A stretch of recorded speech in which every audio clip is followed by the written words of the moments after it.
let's talk about concert essentials. I just came back from Taylor Swift Eras Tour in Singapore, and that was held at the National Stadium. I made a list of what you should bring and some of the optional but recommended.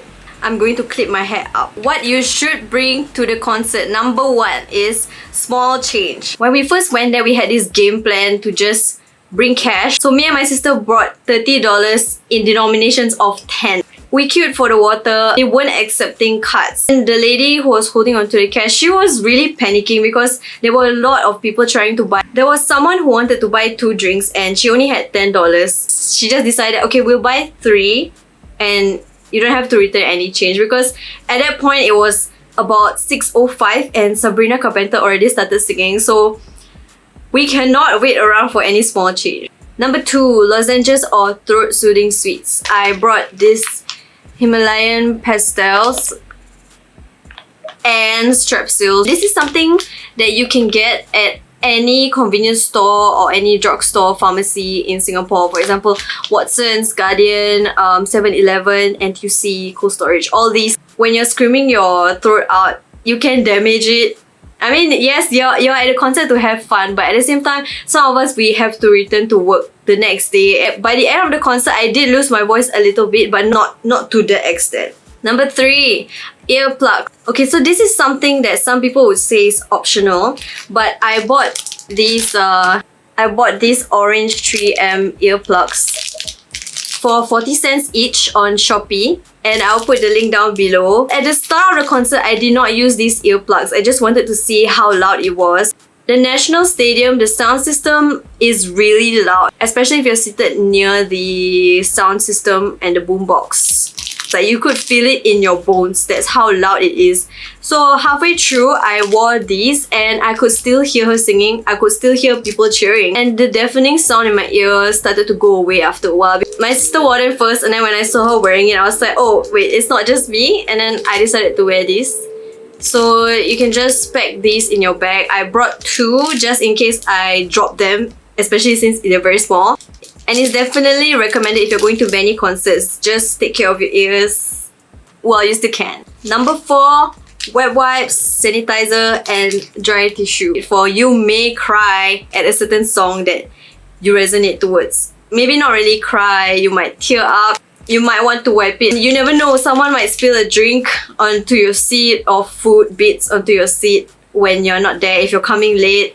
And you may want something to wipe it with before you have a seat and enjoy the concert. Number 5, your EZ-Link card or tourist pass. If you're going to the stadium with a taxi, Grab, Tada, or any other modes of transport that is not public transport, I would still recommend bringing an EZ-Link card. So something like this, you could get it at any of the convenience stores in Singapore, like 7-Eleven, Cheers. You could also buy the EZ-Link cards at some MRT stations such as Orchard, Somerset, and Raffles Place. They do sell these EZ-Link cards for $10. If you're asking how much should I top up, maybe another $10 in case you want to take the public transport to another place out of the blue, and then you don't have to top up when you're going back. And my sister, we booked a bus service to go to our MRT station, and it was raining so heavily. So we decided, okay, let's just forfeit the bus tickets and then let's just take the MRT. When we went down the escalator and then I saw the board, it was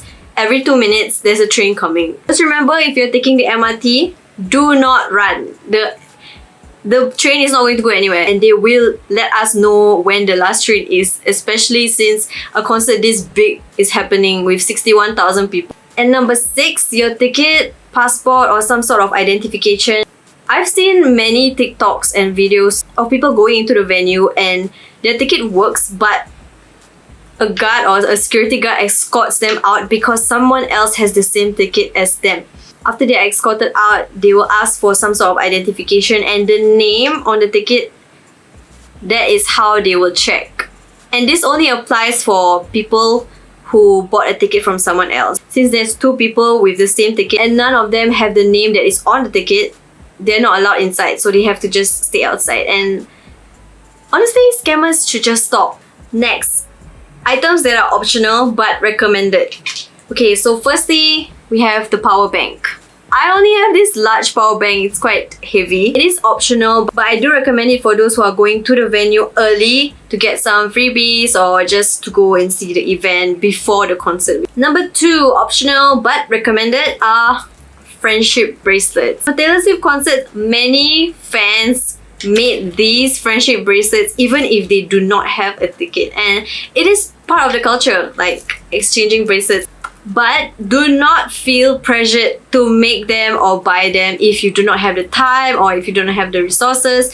These are optional. I did not make any. My sister bought these bracelets for me. So we have clean, I did something bad. And during the concert, there was a very nice Swiftie behind me. Like, she had so many bracelets, and then me and my sister, we were taking a photo, and then she photobombed, and then after that she gave us a bracelet and she gave me Enchanted. Maybe because I was wearing a ball gown, so she decided that okay, she's on point, I'll give her Enchanted. So if you do not have a bracelet, don't worry. Some fans might be giving this out. Just ask nicely, but don't expect anything. Especially if you've made some bracelets and you want to exchange, do make it known that, hi, I'm looking to exchange. Just ask. Just ask. Number 3, a handheld fan, an electric fan. It's optional but recommended because Singapore is so hot. And recently we've been having heat stress advisories from the government. But inside the venue, they do have some air conditioning coolers below the seats. It's not to make the venue cold, it's just to regulate the temperature of the venue. I was wearing a dress, but I wasn't sweating so badly. Like, it was just okay. It was just nice. And number 4, a fan chant book or PDF is not necessary, but it's recommended if you really want to sing along and you can't memorize the lyrics or you didn't have enough time to memorize the lyrics. You could bring this along. So some people have put out some resources online for some fan chants, especially if it's K-pop concerts. They do have some fan chants or fan guides online that you can use to read, or you could just enjoy the concert. You don't have to know all the songs. You don't have to know the lyrics to all the songs. You could just go there to vibe, listen to the music. So that is all for the concert essentials video that I have. And I will be posting a vlog on my Eras tour experience next week. So look out for that. And if you like the video, remember to leave a like, share and subscribe. And leave a comment below if you're going to any of the Eras tour stops and how your experience was like. Bye!